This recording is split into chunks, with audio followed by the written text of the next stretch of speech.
Good morning.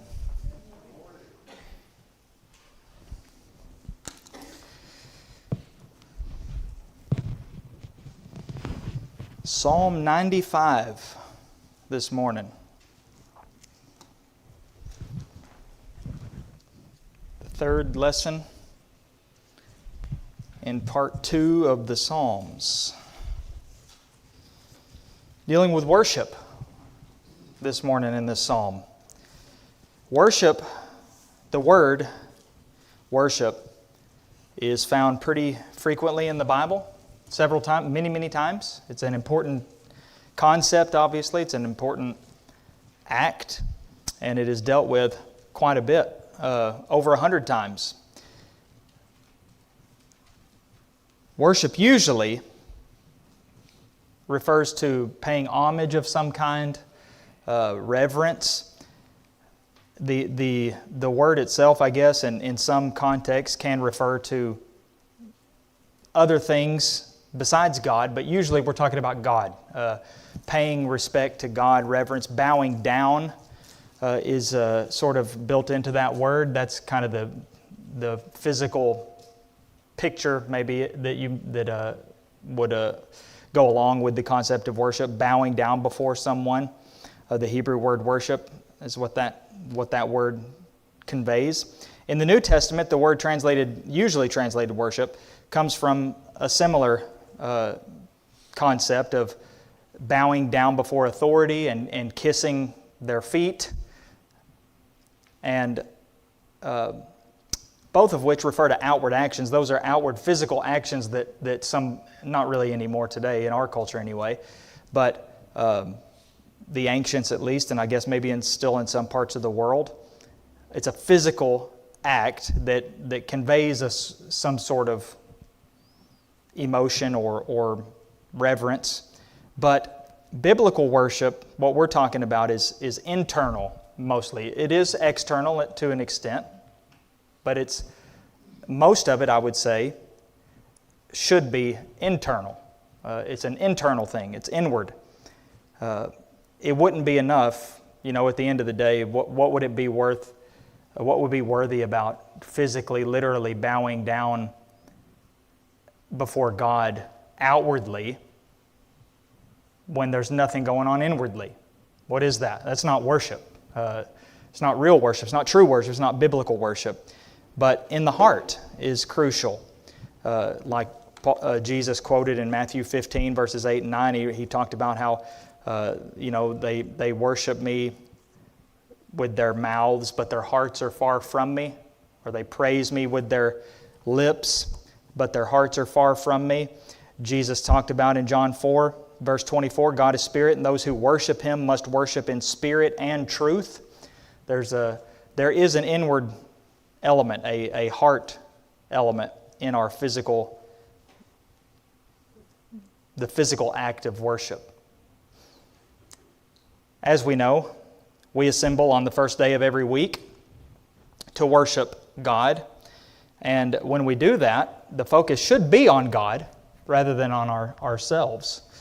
It may seem like a silly thing to even have to say, but maybe not so much as time goes on.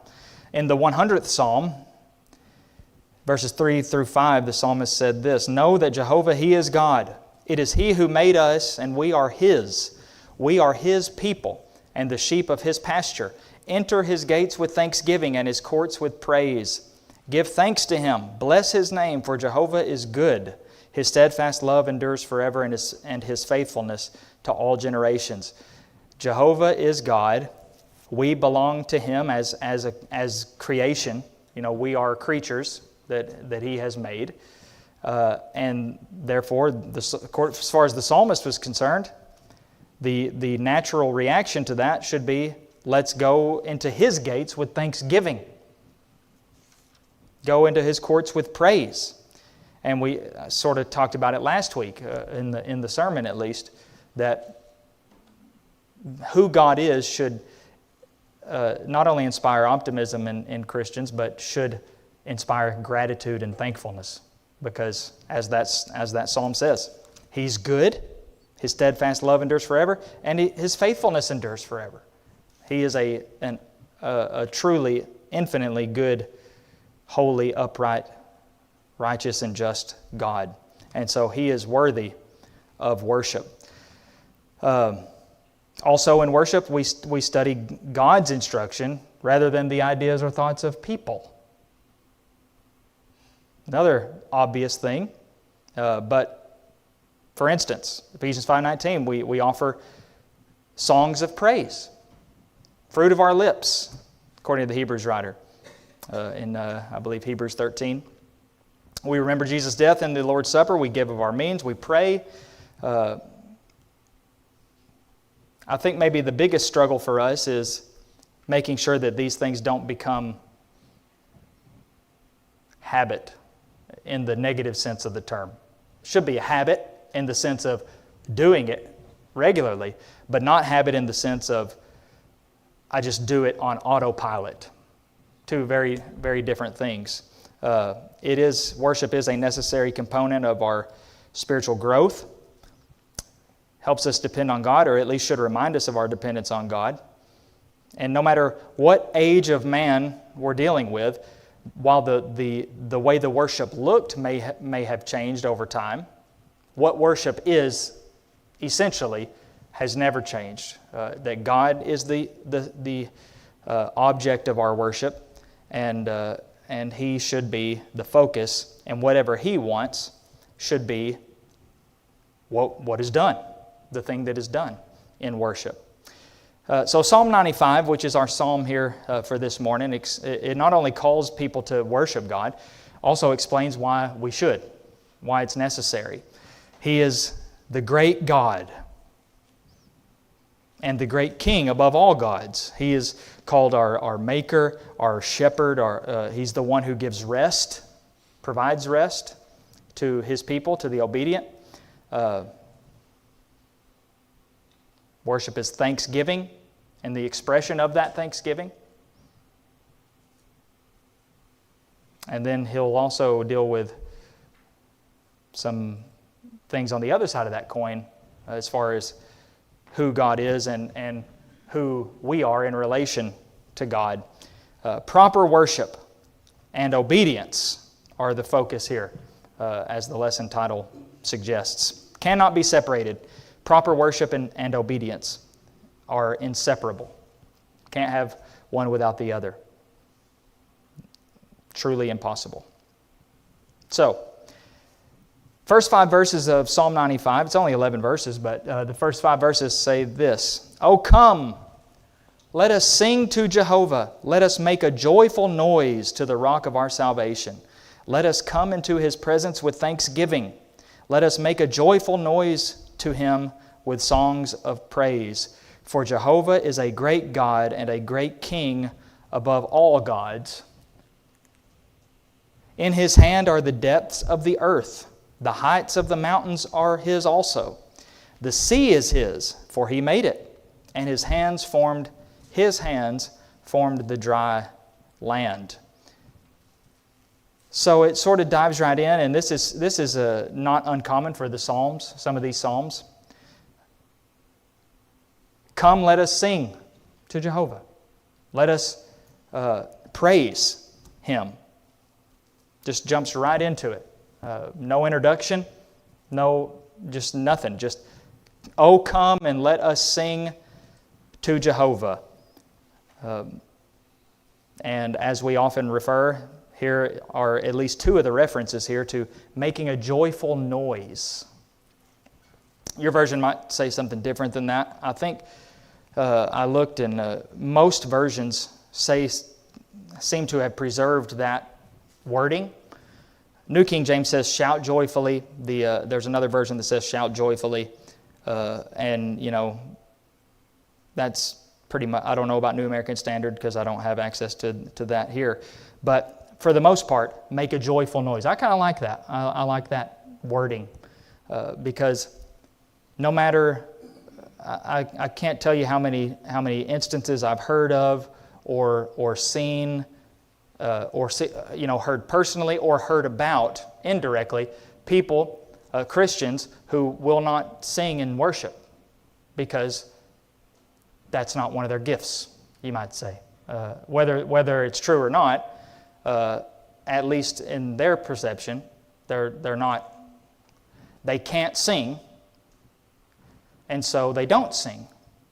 But this is why, and we kind of turned it into a joke, but with good intentions, we're not expected to be able to sing better than anybody else in the world. We are expected to make a joyful noise. And anybody can do that. The key word there is not noise, it's joyful. A joyful noise. Big difference between a noise and a joyful noise. Nobody likes noise. Maybe that's why some of the, at least a few of the translations, got rid of the word noise, because noise is typically almost exclusively used for anything besides what you would like to be hearing. That's just noise. But we're talking about, the psalmist is talking about making a joyful noise, and he's talking about music because he said singing. Let us sing to God, to Jehovah. Let us make a joyful noise. In order for the noise to be joyful, your heart has to be joyful. Right? That's why the noise that you make when you're singing to Jehovah is joyful, as if you're joyful. In addition to, what words you might be saying. Dean, do you have something?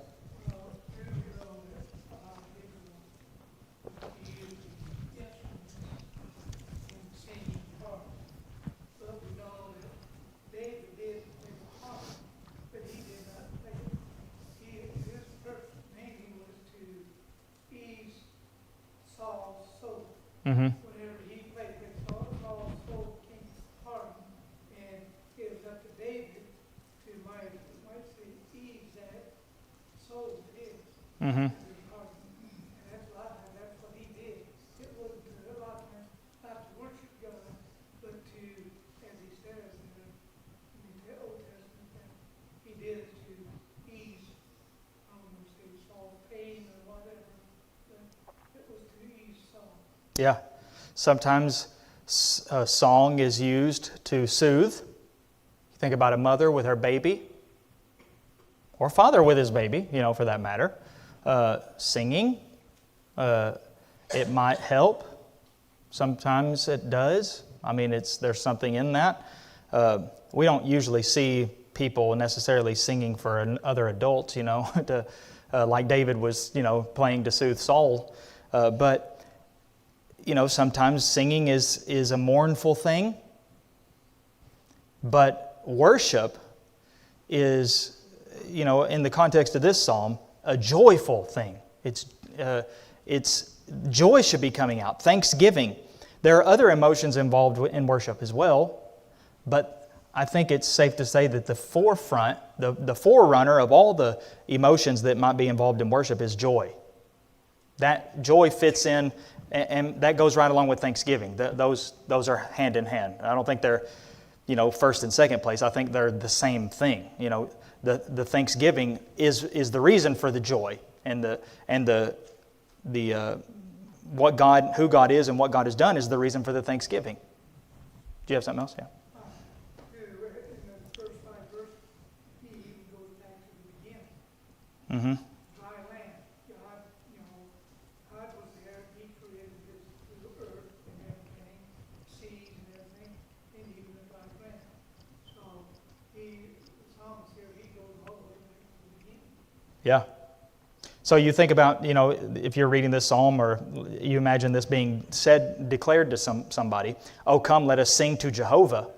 Somebody might think, why? Why would I sing to Jehovah? What's that about? Well, there are some reasons here. He's the rock of our salvation. There's a reason. We should come into His presence with thanksgiving and make a joyful noise because He's a great God. Verse 3, He's a great King, and He's above all gods. The reason I should sing, human beings have, I believe, and this is sort of declared in Ecclesiastes, that God has put eternity into the heart of man. I think as a rule, human beings have always had the hereafter, whatever their concept of the hereafter is, it's in there. People think about it. It's part, we learn that, archaeology has shown this, like all civilizations have pretty much had something. Now, most of them might be wrong, but life after this and a higher power are part of it. So almost instilled in us is the idea of reaching out to a higher power. But the psalmist says the higher power we ought to be reaching out to and for is Jehovah. And the reason is because He is above all gods. Of course, we know there are no other gods. But even if there were, Jehovah's above all of them. Would be. He's better. He's greater. He's more faithful. He's more true. All reasons that we should come to Him with thanksgiving. Deuteronomy 32, verses 3 and 4, going back to we should be thankful for who God is. For I will proclaim the name of Jehovah, ascribe greatness to our God, the rock. His work is perfect, for all His ways are justice. A God of faithfulness and without iniquity, just and upright is He. So Jehovah God is a God of faithfulness. He is without iniquity. Everything He does is good. All His ways are justice or righteousness. He's upright. And He's a rock, the rock of our salvation. What do you make of a rock? Why rock? Why? You know, you might think, okay, a rock, it's hard. It can hurt. Okay, it's strong. Think about a big rock, okay? Not like a rock you find on, side of the road or something, but a big, huge, gigantic rock. It's stable. Okay, it ain't going anywhere, is it?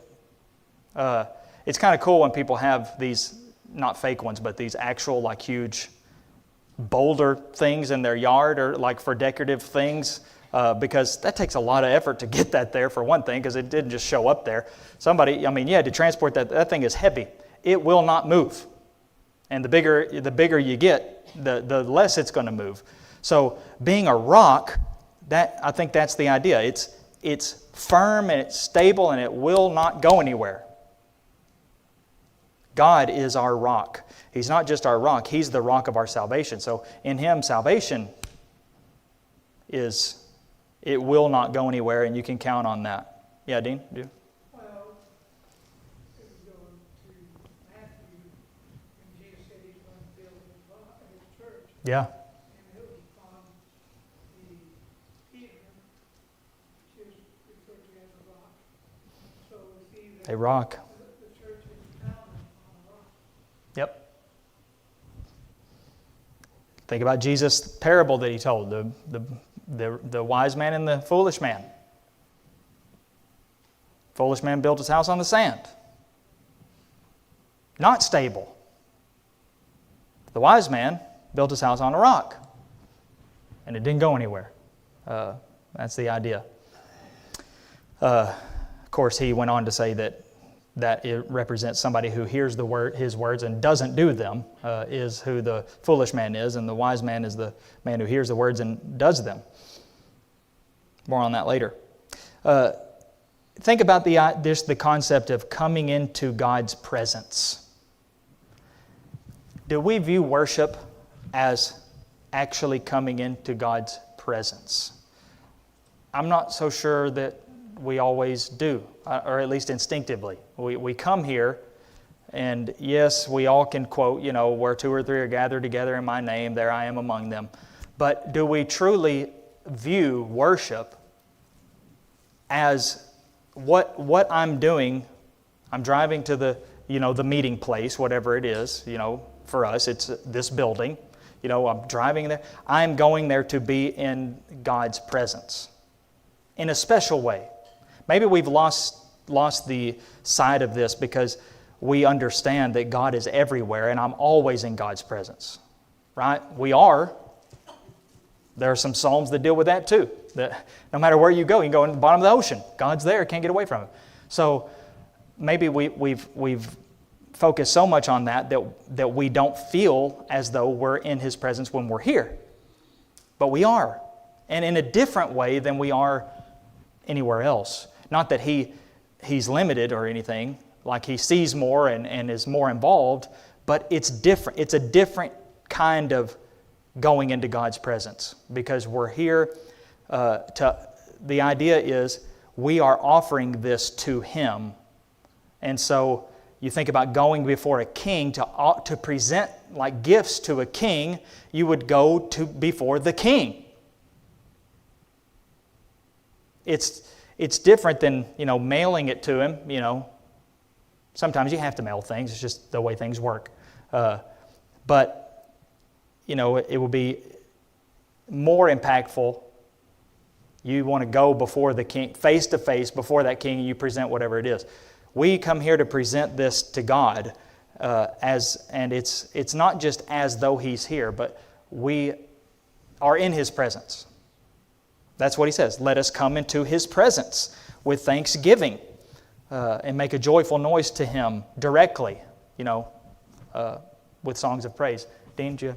Well, with the name, the church, we're in the presence of God here, that's why we meet. You say, God's presence is here, it's everywhere, and we know that, knowing that, we should be respectful and come here with the solitude of worshiping God.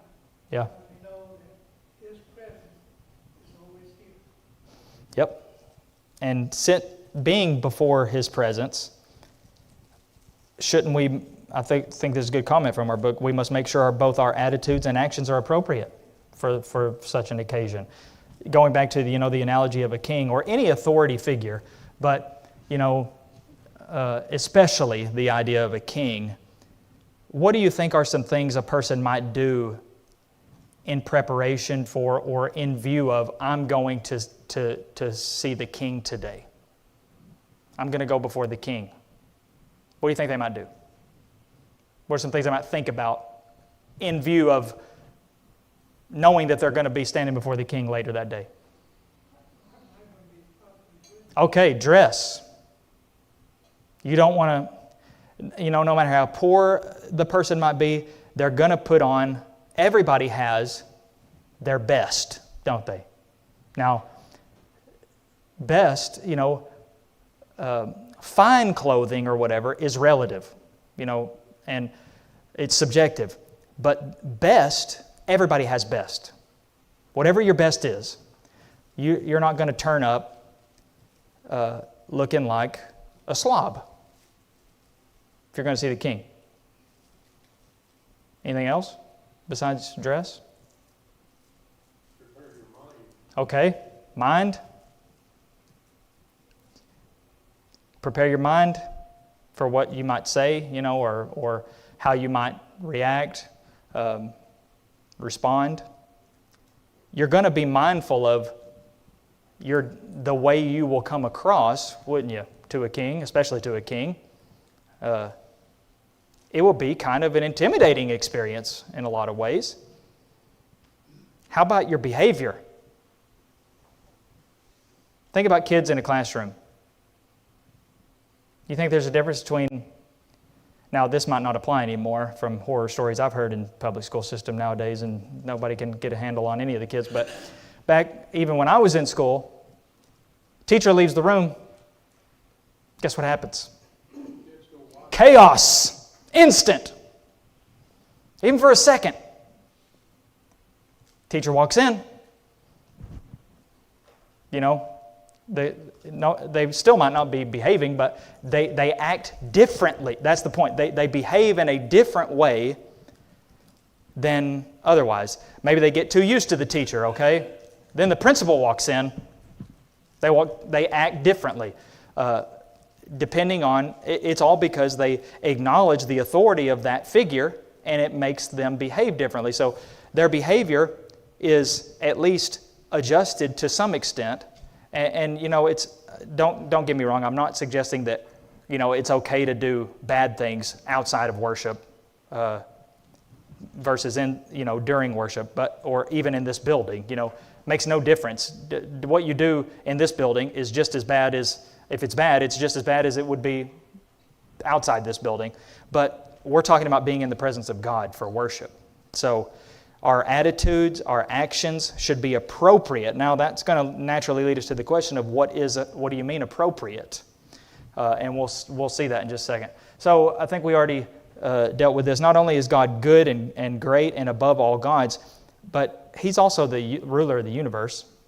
He created it all. It's all His. That includes us. The depths of the earth, right in His hand. Heights of the mountains, yep, those are His too. The sea belongs to Him. He made it. Dry land, also His. He did it all. And so we should be, impressed by that. And that should be all of that about God should be in our minds and hearts as we come together to worship Him. Okay. Next section. Let us worship, he says. Verses 6 and 7, he says, "Oh, come, let us worship and bow down. Let us kneel before Jehovah, our Maker. For He is our God, and we are the people of His pasture, and the sheep of His hand." I'm going to stop that right there, because very awkward verse and sentence, because depending on your translation, it might just cut right off in the middle of a sentence. After that, we're going to save, at least according to the ESV and some of these other versions, a new sentence starts at the end of verse 7 that goes better with the verse 8. So I stopped there on purpose. It's pretty much saying the same thing that he's already said, but he also throws in there. Instead of singing, he just says, "Let us worship and bow down before, kneel before Jehovah, because He's our Maker." He didn't just make all the stuff.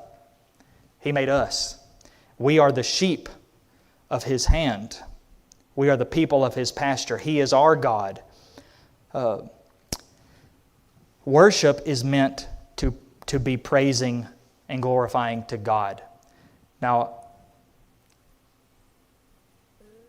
for some reason, it's become difficult for some people to understand that in order for something to glorify God, it has to be something that... Let me start over and rephrase. In order to glorify God is not just the intention of the worshiper. If I want it to glorify God, it does. That's not how things work. That's not how it works.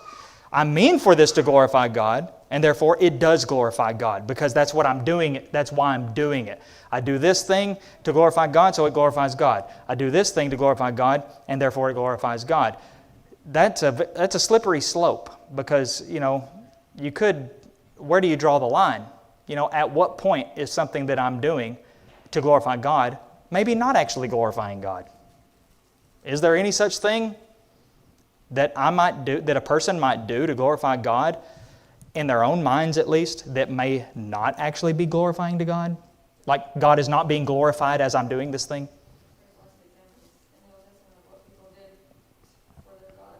Yeah. How about sacrificing your kid? On a hot, I don't know if you know, not to get all morbid, but Molech, the god that wanted child sacrifice. The way they gave those children in sacrifice it's horrifying. Truly disgusting. Not a quick, painless death, but horrendous. Yeah, Wayne? The world all around us today is worshiping God the way they want to worship God, not the way He has prescribed in His Word. Yeah.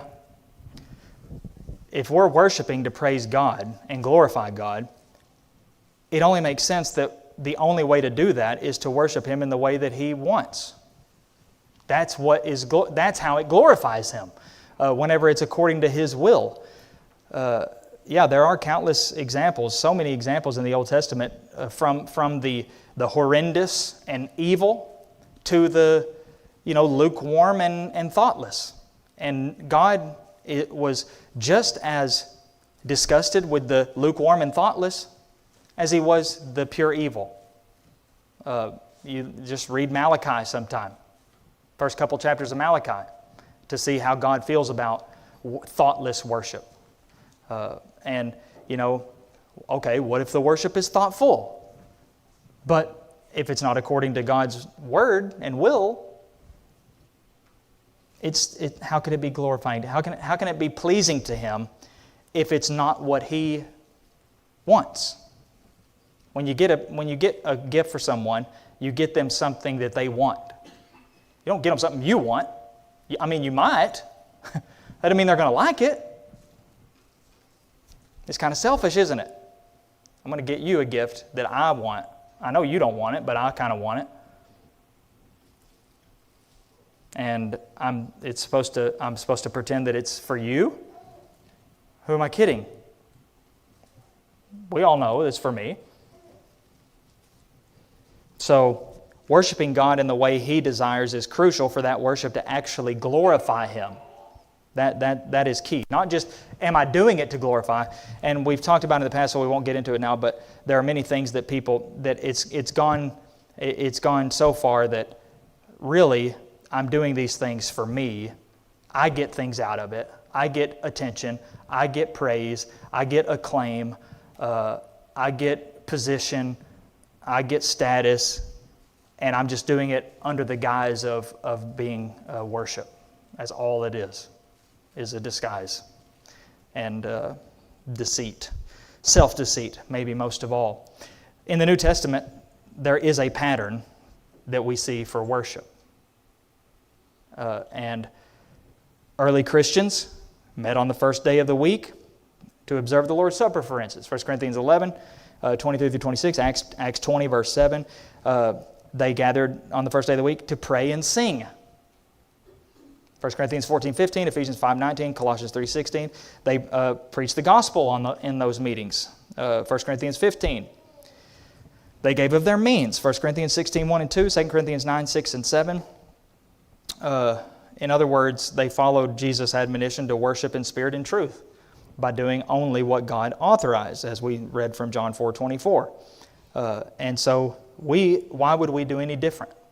We see what Jesus' church did to worship. There's our pattern. There's the pattern. And I would argue that is an authoritative pattern. But even if somebody wanted to argue that you can't say it's authoritative, you still can't argue against the fact that, well, isn't that still the smartest thing to do? What they did? You can't go wrong with what they did. So why don't we just do what they did? If Jesus' church did that, and I want to be Jesus' church, then I'm going to do that. Jesus' church does what Jesus' church did back then. It's not that controversial or complicated of a statement. It's just many people don't want to accept that idea because they're holding on to something else. They like it. They like things the way they are, and they don't want to give that up. Everybody likes to like things, but worship is not for us. That's the thing. That's the key. It's not for us. We get something out of it, but it's not for us. It's for God. And if it's for God, I better pay careful attention that what I'm doing in worship is according to God's will. And finally, let us obey, he says, verses 8 through 11. Now this is where I throw in the last little phrase from verse 7. Today, if you hear His voice, do not harden your hearts as at Meribah, as on the day at Massah in the wilderness, when your fathers put me to the test and put me to the proof, though they had seen my work. For 40 years I loathed that generation and said, they are a people who go astray in their hearts. They have not known my ways. Therefore I swore in my wrath, they shall not enter my rest. That sort of took a big turn, didn't it? That's half the psalm at least. Over half the psalm, I guess. If you count half of verse 7. It's kind of almost exactly, I guess it's a little less than half. It just takes a turn, and all of a sudden he's talking about not joyful noises and worshiping and praising and kneeling and bowing per se, but all of a sudden it took a dark turn. But what's his point? Well, his point's kind of what we just got done talking about.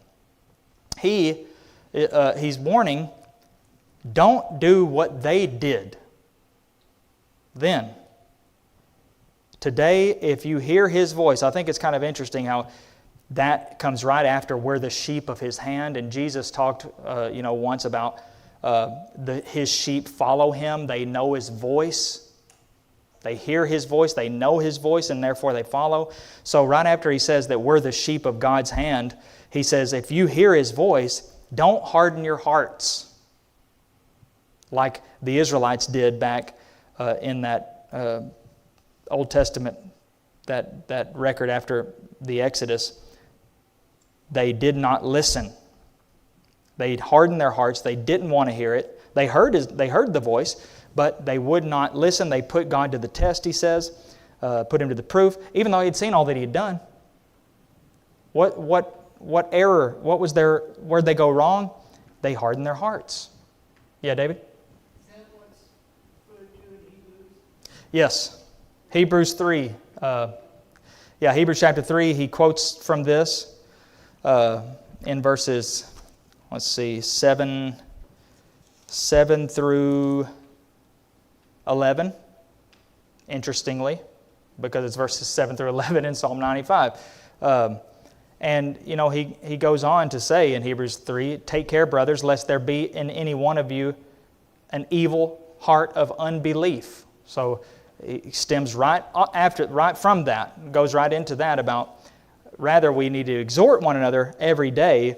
Don't do what they did. That's kind of what Paul said. A lot of the Old Testament is about. Is we get to see what they did right, so we can do it. And we get to see what they did wrong so that we don't do it. So these things are written as an example for us so that we may not fall into the same condemnation they fell in, that we may not make the same mistakes they did. And hardening your heart against the voice of God, what does that have to do with worship? I think it has a whole lot to do with worship, if we understand that worship ought to be according to God's will. So, if nothing else, we should get from this, that even if you're one of God's people, so to speak, if you harden your heart against His voice, which results in disobedience, look at what God said. There are people who go astray in their heart. They have not known my ways, therefore I swore my wrath, they shall not enter my rest. You know the 40 years of wandering in the wilderness. That was the punishment. The people did not get to go into the land of Canaan. They turned around. God made them turn around. They finally got there. Didn't take them that long, in the big picture. They turned around, and all those people died in the wilderness. But they lived long enough to give birth to all their replacements, pretty much. And then that generation got to go. So God is no respecter of persons. One person who hardens his heart against God is no better than another person who hardens his heart against God, no matter who that person is. Yeah, Dean?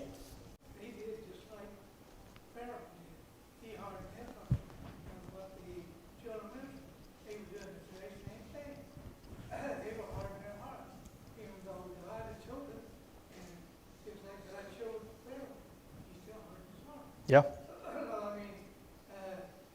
And there were consequences, yeah.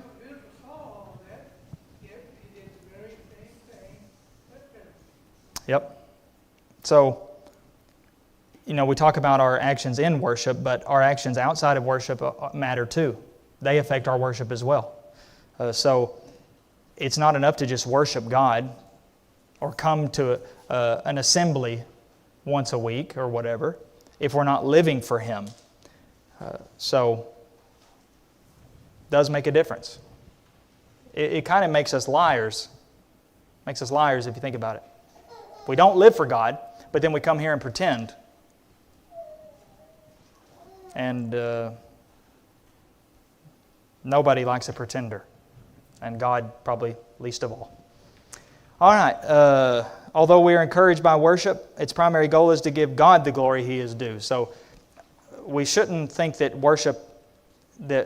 we shouldn't get anything out of worship, because we should, and we do. Hopefully, we get. But it's a byproduct. It's not the main. It's a side effect. It's not the main goal.